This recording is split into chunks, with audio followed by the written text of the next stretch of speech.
Out of the way. I've got to ask, what is thrust pack? Thrust pack, it will just fire you in one direction, whichever direction you're moving. It's one of our new armor abilities for Halo 4. All right, game 4 it is. Lunchbox's favorite loadout, right there. He's going for it the whole time. All right, we're kicking it off with you, neighbor.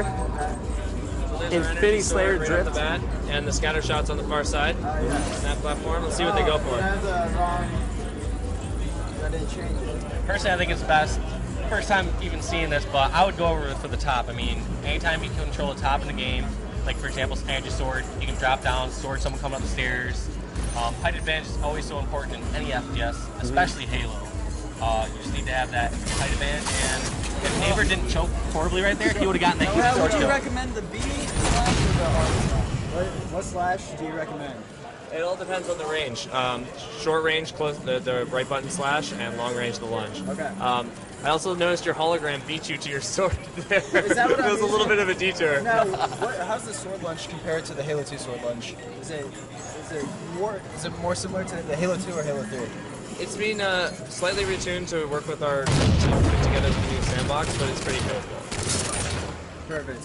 Yeah, the sword we love. One of the cornerstones of this map, and if you missed it there, you might get a chance to earn it again with a personal order. Oh, that's not hologram.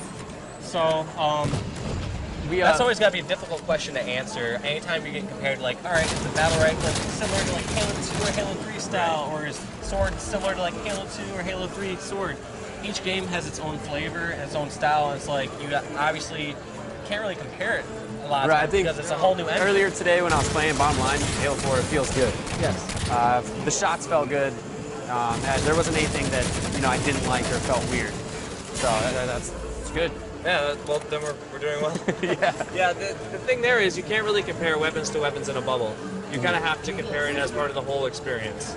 I mean, if we just could magically take the Halo 1 pistol and put it in this game, would it work with everything else? Would it work with all the new things we brought in? And that's why we've took so much care into actually balancing every little detail of the sandbox. Let's talk to Best Man about the sniper rifle. His thoughts on it. So Nick, you had a chance to shine with the sniper rifle that last game. What are your thoughts on it? It's the Halo sniper rifle, but it's very different. Obviously, it's really big, but I only got a chance to snipe at like 4 or 5 people, and I got a couple body shots. Unfortunately, I didn't get any headshots, so couldn't test it in full force. But it seems a lot more difficult to use than the Reach sniper. So How so? it just seemed like there was a lot more kick on it when you shot. So I was trying to explain that earlier. It felt like there's like a kick or a pull to it after the shots, and I wasn't sure how to explain the rate of fire on it because I wasn't sure if I was just taking a shot too late every time or if the rate of fire seemed to be a little bit bigger compared to, let's say, the Halo or Halo 1 or Halo 2 predecessors. yeah, like Halo 2 sniper, the rate of fire seemed like it shot really fast. This one seemed more like Halo 1. I guess we were comparing Halo. I made that mistake earlier, and I think the Halo 1 sniper was very similar to Halo 2 as far as rate of fire, possibly even a little bit faster. So to me, it felt like one of the slower ones as far as rate of fire. Yeah, I think it's probably definitely the slowest, but I just see that being a good thing because you see in the past Halos, people pull out the most ridiculous snipes and no scopes, and it would just piss you off. So I would definitely love to get my hands on it once. I don't think it drops on this map, correct? It does, right? It does? Kevin, it drops in this Did you go map? for the needle first? Because I want to see how this one right. plays out. For example, when your ordnance drops, you actually can get needler, and I think a lot of Grab us the shied needler. away from it because we haven't seen the power of it yet in this game. Nice. one All right right, there. so let's get this needler and let's do some work with it. This is your specialty right here, too, huh? Yeah, buddy. You are correct. So the needlers and whatever else drops the frag grenades, you can see them on your radar as well. Oh, Like right. a little blue ordnance or whatever, the little blue blip. Well, what they were saying is, as far as balance-wise, Kevin was explaining that they hold it on a higher regard than the loadout weapons. So this should technically be stronger or more powerful than like VR. Oh boy, I'm getting double teamed. I don't know if this is a good needler to swing. Come on. So you got caught off guard. Well, got caught by 2 people, and you didn't engage in the best situation there. So we'll have to check out again later to see what the needle is capable of. It's deadly. Yeah, my best advice for that one is just control your distance and try to pick one-on-one fights. All right, so let's go talk to Hoaxer real quick.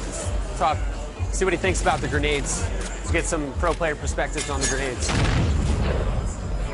That's one thing I haven't seen much yet either, is sticky grenades. I have not seen many people, if anyone, get a stick yet. I'm not sure if it's just... They can choose them. Yeah, I know. It seems a lot of people seem to be sticking with the frags. I think there's a lot of MLG mentality here. Where we have, you notice how same repetitive, bland, like weapons. We kind of love that you can't figure it all out in one day. Yeah. I mean, there's so much to explore with Halo 4. We're adding so much to the sandbox, the experience. Like, you can see how excited we all are to show it off. And it should. We hope it takes a long time for you to find the intricacies and how to master and find your play style. And then hopefully a loadout system can get you there. And how do you see a metagame and customization or kind of go on game evolve more, similar to how you see other games like StarCraft, like the strategy change, the weapon. You know, in this game, I like to see how the weapons change. All right, yeah, at first everyone seemed VR, whatever seemed to be the best. Instead of removing stuff, learn how to adapt to it. Exactly, and I hope to see that variety. Because that's one thing that I felt like has hurt the MLG community in the long run, is that we just seem to have too small of a niche, and we don't take advantage of the full game that we have. Right, we nitpick it out of the box. Yeah. And in reality, we just need to take what's out of the box. Absolutely, and Halo 4 brings so many more toys to just kind of build your own sandbox and make it fit your loadout style. So. What are you guys going to be offering out of the box in terms of number of maps and stuff like that? I don't know. Yeah. But I can say that these three will be there. Okay. And there's plenty more awesome maps coming. We've got all sorts of new game modes as well that we can't talk about yet, but we're just stoked about the whole thing in total. Okay. So in other words, no comment. That was a long version of no comment. There's so many questions I want to ask that I just know I'd get the same answer, unfortunately. And like I said, we're really happy with what we did bring. We've got 2 modes. The team at home worked super hard to get this E3 demo ready for everyone here. We've also got Spartan Ops on the other side of the floor and our campaign demo. So this is one of probably the biggest E3 for Halo we've ever had, and I'm really happy with how much we got. Are you going to be doing a beta version? There was an internal beta that is now ended. Okay. We are continuing to test it. Like we have our own network testing that's going really well. Oh, that's actually brings up another question: the networking. Are you guys going to be having dedicated servers for matchmaking, or how is that going to work? Can't comment on that. Sorry, guys. Okay. Yeah. You got to throw them out there. Gotta ask. All right, so Hoaxer, we're now talking to you. The grenades. We haven't really talked about the grenades too much yet. Well, what do you think? I've been using the frags pretty much. I've been actually trying to use some wall-see nades, the insta-nades. So oh man, I invented those. I mean, yeah. Now, what is that? So everybody that doesn't know. Basically, what the wall-see nade is, aka insta-nade, is where you throw one sticky like off the wall, and it's cooking, and you throw another one, and it actually blows up in midair. And it's stronger. Makes the other one fly away and farther. Right. So that was extremely strong in Halo 2 mid-shift. Well, not so much. I mean, for example, in Halo 2's earlier ones, the nades didn't exactly cook. They would fly all the way across. It was so rare that you could time it. So I would say I mainly mastered it around like Halo 3. Okay. Halo 3 time was where I could try hit to 95% plus of the time, and it was.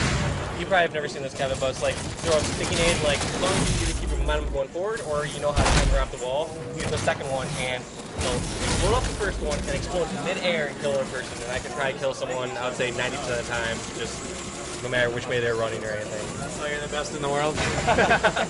I was.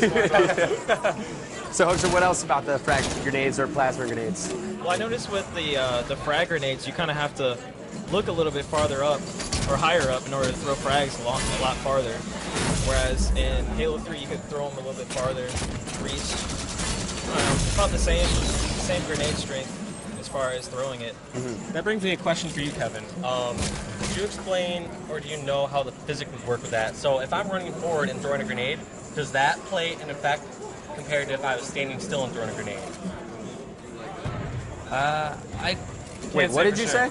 Yeah. I was asking about the physics. So, for example, if I'm running forward, is that putting more force and power into the grenade? Right. Or if I'm standing still, does it have the exact same trajectory? I actually can't comment. That's a whole bunch of science. Yeah. Yeah, we definitely have some very talented designers who go into that detail beyond belief, but I haven't tune the grenades down. Yeah, understandably. I mean, you guys obviously specialize in certain parts of it, so you can't answer every single little intricate question about the game. So makes sense. underneath on the HUD, underneath the main shield bar, what are those 3 little notches?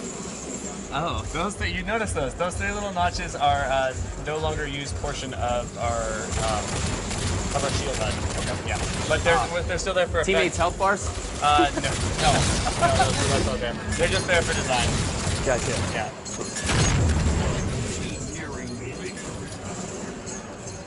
And I noticed, hit You switch notice weapon that once. the announcer just said 5 kills per Switch your minute. weapon Yeah, once. I like Sort of that. got this battlefield. Okay, pistol. Oh, you notice the announcer just said 5 kills to win?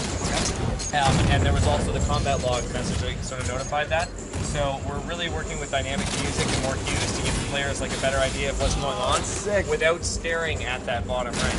So if you were playing Regicide earlier, when the king gets close to winning, you'll hear that dynamic music start pumping in your headset of like, oh, Yeah. you know, if next kill could do it. So we're really scripting a lot of those awesome little beats and really telling the story of the multiplayer game. Right, so if it's like tied 48-48, the music gets all intense. Yeah, absolutely. The lights dim and everything. I don't know about the lights. Yeah, but no. definitely the music. Yeah. That's cool though. That's really cool. I like that a lot actually. All right, so blue team is absolutely dominating. Is that 4 in a row? That is 4 in a row. Our last map is Haven, and they're going to be playing Infinity Slayer.